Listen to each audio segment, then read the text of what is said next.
What if everything you believed about life, about existence itself, was a lie?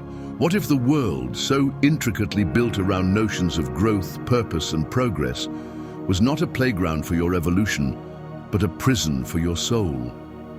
These questions are not new. They are ancient echoes that have whispered through the cracks in our collective consciousness, reaching only those willing to pause and listen. This isn't a comfortable journey. Comfort is the tool of complacency, a veil designed to keep you asleep. Instead, we must confront what lies beneath the surface. The wars, the pandemics, the systemic injustices, they are not aberrations, but the very essence of this realm. Earth is a machine, finely tuned to extract suffering, to ensure pain is not an accident, but the currency of control. The teachings of ancient mystics, the hidden truths buried in myths, and the encoded warnings of lost civilizations all point to one undeniable fact: this world is not what it seems. Beneath its beauty, its fleeting moments of joy, lies a sinister architecture, a system so vast and ancient that most cannot see it. You are about to step outside that system, to examine it for what it truly is. This is not just a story, this is an unveiling. Welcome to the Nightmare. Chapter 1. The Nightmare and the Tyranny of Creation. Earth is not a testing ground for some higher purpose, nor a preparatory stage for divine ascension. It is not a playground for exploration, and it is certainly not a paradise. The world you wake to every day, with its fleeting joys and overwhelming pain, is not a gift. It is a prison. And if that truth unsettles you, it should. The Gnostics, those ancient seekers of hidden truths, dared to see what others would not. They spoke of the demiurge, a false creator obsessed with power and control. According to their teachings, this being, deluded by its own arrogance, fashioned a material world not out of love, but as a trap. Divine souls, fragments of true light, were encased in flesh and subjected to endless cycles of suffering and servitude. This idea was not unique to the Gnostics. Across cultures and traditions, whispers of a tyrannical creator echo. In Hinduism, the concept of Maya warns that the material world is an illusion designed to distract and ensnare. In Sumerian mythology, the Anunnaki are depicted as gods who enslaved humanity for their own gain. These ancient narratives are not quaint stories or religious myths. They are coded warnings, messages passed down through time for those willing to listen. And yet most people worship this construct. They mistake the demiurge's creation for the true divine, offering prayers of gratitude while enduring endless suffering. This is the ultimate deception, to convince the prisoners that their chains are a gift, that the cage is their home. But what happens when you begin to see the bars of the cage? What happens when you refuse to accept the sanitized version of reality? The answer is simple: discomfort. Awakening is not gentle. The truth, raw and unfiltered, is like a blinding light in the darkness, but it is only through this discomfort that we can begin to see the world for what it truly is. So, what can be done? The first step is awareness. See the world for what it is, a nightmare. Understand that your discomfort is not something to suppress, but a signal, a call to wake up. And remember, the greatest deception of all is the belief that this suffering is accidental or redemptive. It is neither. The secret: the more we accept the illusion of randomness and goodness in this system, the further we stray from uncovering the truth about our existence. Chapter 2. Time and the Machinery of Suffering. Time, the silent warden of this realm, is not your ally, it is your captor. From the moment you draw your first breath, the clock begins its relentless march. It does not tick with purpose, but with inevitability, measuring out every fleeting joy, every inevitable loss. Time strips away youth, health, and hope, leaving behind the ache of impermanence. It does not heal, it corrodes. Every cherished moment is turned to dust, every connection reduced to a memory that fades with each passing day.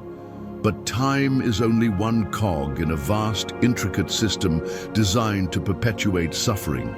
This world is not a chaotic accident. It is a machine of deliberate cruelty. Wars destroy, diseases consume, and poverty enslaves billions, not as random misfortunes but as essential mechanisms of control. Each disaster, every heartbreak is fuel for this machine, feeding a force that thrives on despair. Ancient teachings whisper of entities unseen by the material eye, parasitic forces that maintain this prison. The Gnostics called them archons, agents of the demiurge, whose purpose is to harvest the energy of human suffering. These beings thrive on anguish, ensuring that wars continue, that famine persists, and that the world remains mired in pain. This is no accident. It is a design as old as creation itself. Even the concepts we are taught to revere, like karma, become tools of bondage. Karma, framed as a spiritual balancing act, whispers that your suffering is deserved, the result of actions in some forgotten life. It teaches submission, convincing you that pain is justice rather than a tool of oppression. Like time, karma binds you, perpetuating a cycle of guilt and servitude. And yet, many cling to the belief that this suffering serves a greater purpose, that pain builds character or leads to enlightenment. These are comforting lies crafted to keep the system intact. The truth is far darker. Suffering is not a teacher. It is an extraction. Every tear, every scream, every broken heart feeds a system designed to enslave, not liberate. Ask yourself, does this feel like the work of a benevolent creator or a machine designed to maximize despair? The answer lies in the design itself, hidden in plain sight. Secret. Time is not a healer. It is a chain. To break free, one must first see it for what it is, a tool of the system meant to control, not liberate. Chapter 3. Myths as warnings. Across cultures and civilizations, myths have served as more than just stories. They are whispers from the past, encoded messages meant to guide and warn us. When stripped of their surface interpretations, these tales reveal truths about the nature of our existence, truths so unsettling that they have been shrouded in allegory for centuries. Take the myth of Sisyphus, condemned by the gods to roll a boulder uphill for eternity, only to watch it tumble back down just before reaching the top. On the surface, it is a tale of futility, but look deeper, and you'll see the reflection of your own life, the endless grind, the repeated struggles, the crushing weight of effort that never leads to lasting fulfillment. Sisyphus is not just a tragic figure. He is humanity itself, trapped in an unrelenting cycle of labor and frustration. Consider Prometheus, the titan who defied divine authority to gift fire, knowledge to humanity. For this act of rebellion, he was condemned to eternal torment, his liver devoured daily by an eagle, only to regenerate each night. This myth is not merely about punishment, but about the cost of seeking truth in a world designed to suppress it. Prometheus dared to challenge the system, and the system retaliated, as it always does to those who try to awaken others. Even ancient Egyptian mythology carries this theme. The Duat, their vision of the afterlife, was no peaceful resting place. It was a treacherous landscape filled with trials, where only the most prepared souls could navigate its perils. Failure meant annihilation, while success offered no guarantee of liberation, only survival. These myths reflect the harsh truth. Escape from this prison is neither easy nor guaranteed. Modern narratives are no different. The so-called American dream, for example, promises freedom and success through hard work. Yet for most, it is a mirage. People labor endlessly, chasing goals that recede like the horizon. The boulder of Sisyphus has merely been dressed in the garb of capitalism.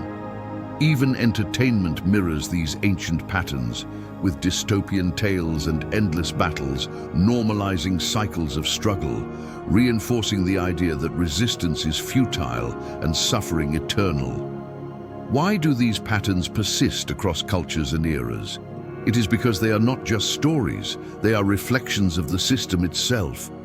Myths are not quaint relics of the past. They are survival guides, encoded messages for those who can see through the illusions of this world. Ancient myths warned us about the prison.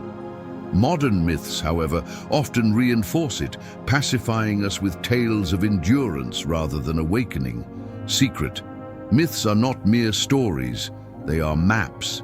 Decipher them, and you will find the hidden architecture of the prison and the first steps toward freedom. Chapter 4. Breaking the cycle and the final revelation, reincarnation, often framed as a comforting second chance, is a cruel mechanism of captivity.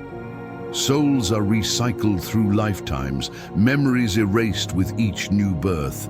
It is not a journey to enlightenment, but a maze designed to keep us trapped. The Gnostics saw reincarnation as the demiurge's ultimate trap, binding divine souls to this corrupt material realm. Tibetan Buddhism speaks of the bardo, a transitional state where souls are lured back into life by attachments and fears, perpetuating the cycle. Even death offers no freedom. Modern accounts of near-death experiences often describe a light or being persuading souls to return with promises of purpose or unfinished business. But who sets these terms? Even in death, free will appears to be an illusion, another layer of the prison. True escape requires awakening, not rebellion. The system thrives on ignorance. Its greatest fear is awareness. The myths, suffering, and cycles of reincarnation are constructs. They seem insurmountable because that is the design, to break the will and perpetuate the lie that there is no escape. Secret. The path to freedom begins not with action, but with understanding. Awareness is the ultimate rebellion. Conclusion.